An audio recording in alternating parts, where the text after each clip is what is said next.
everyone, coming to you again with a regular movie, and today I wanted to briefly address the movie called Amistad. Yes, Amistad. This is a historical drama that is actually based upon an 1839 sort of event or series of events that took place involving the Amistad ship, and it was a slave ship. And basically, this plot centers sort of around as to the legality of where these particular slaves on this slave ship belong. Because as you will see in the beginning of the story, the slaves in the ship rise up against the owners of the ship, and they take over. And basically, once they take over, they're discovered by an American ship. And basically, since they were originally on a Spanish ship, but now are within like the American territory, as far as being at sea is concerned, and then placing them in sort of jail or confinement, the American government kind of puts its hand in there into sort of deciding the fate of these Africans, because they don't know, these African slaves, because they don't know where they came from. And they don't know if they were able to be, I guess, illegally, or whether they're legally or illegally sort of done through sort of the laws of I guess you could say within America, because for the most part the Americans basically take sort of them under their wing, so to speak, and sort of figure out what to do with them. And in doing so, they establish a trial, and there's actually 2 trials in this movie, as to decide what they should do with them and whether or not they should be given back to the Spanish who originally had them, or if they hold some rights to be free. And this is basically where we get into this very complex kind of politics here, because in Spain, Isabella is ruling, and she is pro-slavery, and she wants to keep the slaves, obviously, in chains and not set them free. And you'll see that some Americans wish to defend the African slaves and sort of give them a means of their moral rights, and kind of convince the American court system that they should be put into their favor, as they were taken illegally from their homes. So you get into this whole kind of debate, as well as you'll see how some Americans are not open to the idea of giving slaves freedom, because again, the South was fairly hard pressed on keeping slavery. At one point, there is a dinner that takes place, and one of the guys says that it's become inseparable, like we can't not have slaves, because it's so ingrained, I guess, within the cultural structure of the South. But for the most part, this film focuses on sort of the courtroom trauma that's within itself, and as to how the Africans slaves interact with the Americans. And it's fairly interesting to see these interactions, in particular with the ones that are trying to defend them. You will see how Matthew McConaughey's character plays a very pivotal role as to defending the African slaves and their rights. And basically, his character is Roger Sherman Baldwin. And basically, he defends them in the first trial for the most part. And we'll see how this other character named Senpei Pe or Kinkwe, played by Digimon Honso, the character that we saw, or that you have seen in. If you watch one of my other videos where I talked about Blood Diamond, he is one of the actors in that movie as well as in this movie. You'll also see how Morgan Freeman also helps defend and help Matthew McConaughey sort of make sure that the African slaves can have their voice and hopefully be able to win the trial. And his character is Theodore Jodson. And then we have Anthony Hopkins in this movie as well. We got some really big names here, who's playing fairly much older John Quincy Adams. And he sort of comes into play sort of towards the end when we get to the second trial, and you'll kind of see why there's two trials if you decide to watch this movie. But as film is concerned, I really do enjoy this film. I like it a lot.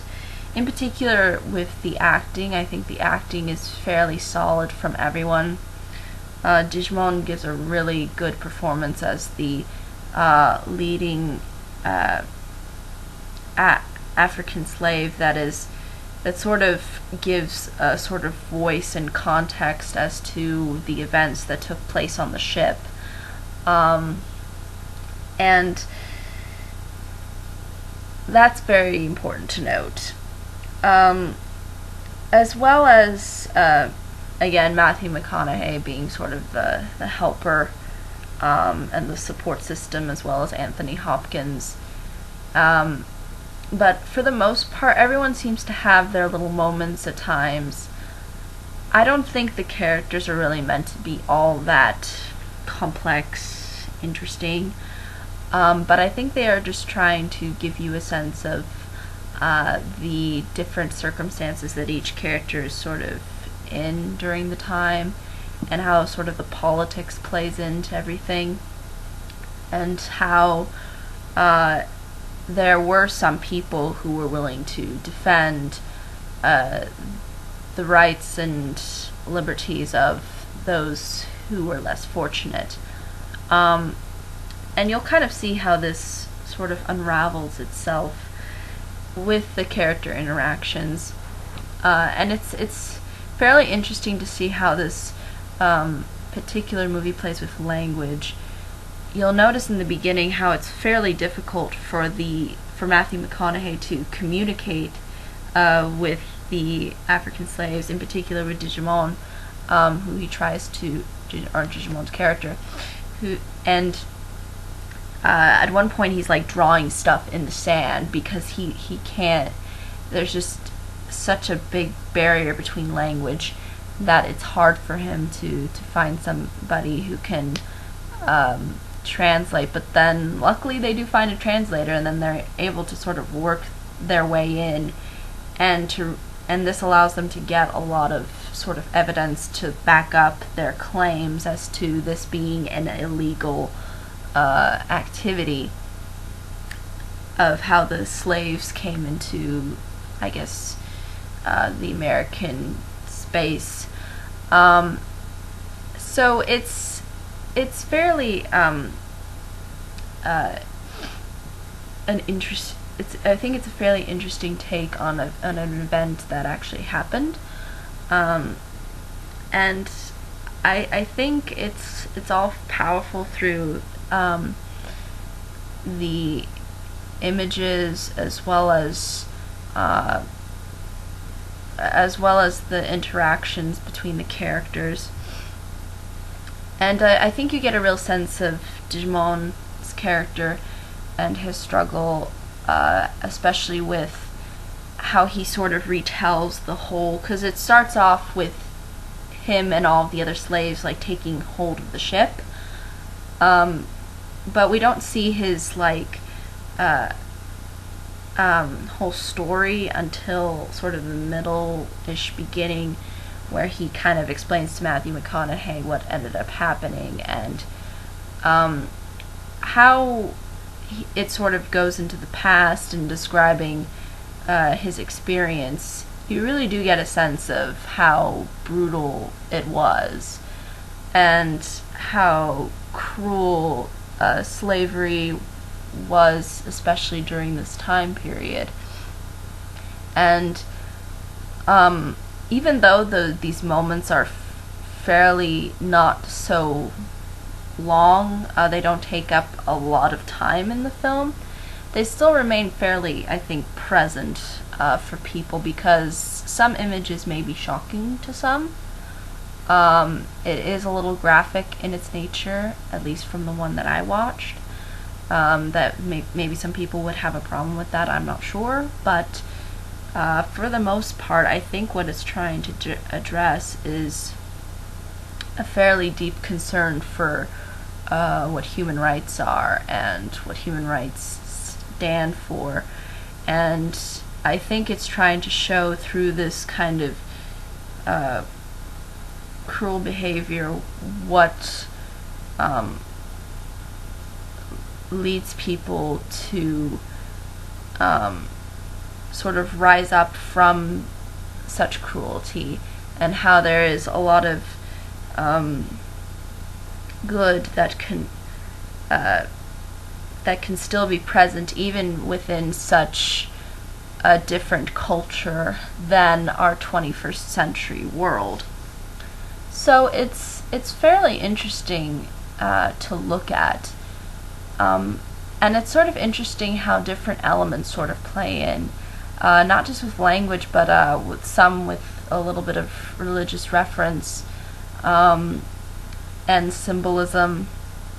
And it's interesting, though, how even though they are so different, the African slaves and the Americans who are defending them, they still seem to kind of share this, I think, common bond within themselves, and in that they're all trying to sort of achieve the same goal, which is to sort of win and prove the American justice system that this kind of activity should have not occurred and was done illegally. So you'll kind of see how all of it sort of unfolds itself and presents itself in that way. Anthony Hopkins is a fairly big standout. Even though he doesn't get much time, he still kind of plays the funny yet smart, cutesy old man, and he's just a delight. He's just fun to watch. Digimon gives a really powerhouse performance. There are points where he doesn't really show it so much through like the dialogue or like intellect, but through his emotions. Like you'll really see like through his eyes and through like his presence on screen that he's fairly passionate and like not backing down. You'll kind of see how all these events really do affect him, and they make him even stand, I guess, a little bit taller in that sense. And I think his character is fairly understandable to have those kinds of reactions, especially by the circumstances that he expresses to have had. And I think it's fairly telling in that sense. Morgan Freeman, although he's not much in this film, he doesn't really take up a lot of the screen time. It does seem like he does still have this kind of presence there of being the person who was formerly a slave, and now is trying to start sort of the abolition movement against slavery. So you'll kind of see how that's mentioned in there. And for the most part, it kind of just revolves on just different things. I think for the most part what you have to get is that there's a lot of political details that are fairly insightful and interesting and important, I think, to pay attention to. There's also points where, again, there's kind of like this religious symbolism and similarity between the struggles that the African slaves had, and you'll kind of see how, I guess in particular, Christianity sort of fits that mold. And then you'll kind of get a sense of the language as well, and how complicated it is, especially when some of the Africans that were even taken did not even understand each other, probably because they came from all these different areas. And it's also fairly telling as to that even Africans enslaved other Africans for like money or weapons. I believe at one point, although it doesn't try to show so much of it, but I believe the ones that captured Digimon's character, they end up getting some guns or something, as I almost want to say it's like a reward almost for capturing him, because it's not Europeans that capture him at first, it's other Africans, and then they take them to be sold to Europeans, and that's how, unfortunately, how a lot of these slave sort of, I guess you could say, transactions worked, which is fairly unfortunate and fairly depressing and sort of eye-opening and important to note. But it has a lot of historical context. I think, and then again, this film was directed by Steven Spielberg. I think he wanted to be as accurate to the event as he could. I think similar to Schindler's List, where I think he tries to make sure that it does coincide with a lot of what happened. But for the most part, from what I can say, it's just, without giving too much away, it's dealing with these kinds of concepts of freedom, and you'll get these very like powerful scenes within it that I think are fairly telling and have a sort of purpose and meaning, and I think it's fairly inspiring as a film, and I definitely would recommend it. I guess I wouldn't put it in the underrated category, because I think it does tend to maybe have issues in the fact that it's fairly plot driven and we don't really get so much of character, but we do get a sense of the characters' struggles and differences, and kind of a collective understanding as to how both the defendants, or both the people who are trying to defend the African slaves, and also the African slaves themselves, in a sense, me saying that they have these similar goals into achieving their freedom. And that's really all this film is trying to say. It's really a freedom-driven movie, but with also a lot of, I think, heart, and I think it does not try to paint this fairly black and white picture. I don't think it's trying to do that at all. I think it has these points where it does give you a specks of different aspects and doesn't try to make it seem so divisive, but in a sense try to show how ultimately the rights of these African slaves triumphed and endured through these circumstances. And maybe I just gave the plot away, but for the most part, that's probably understandable as to as far as what ends up happening. But I apologize if that spoiled it for anybody. But to be honest, for the most part, this film is just trying to express these kinds of ideas and present it in an appropriate and, I think, well done and well executed way. And giving it away that they win doesn't really necessarily ruin the film. Again, they win one trial for the first time, but then you'll see how they have to do a second trial, and you'll sort of see the outcome there. And you'll also see how all these events are fairly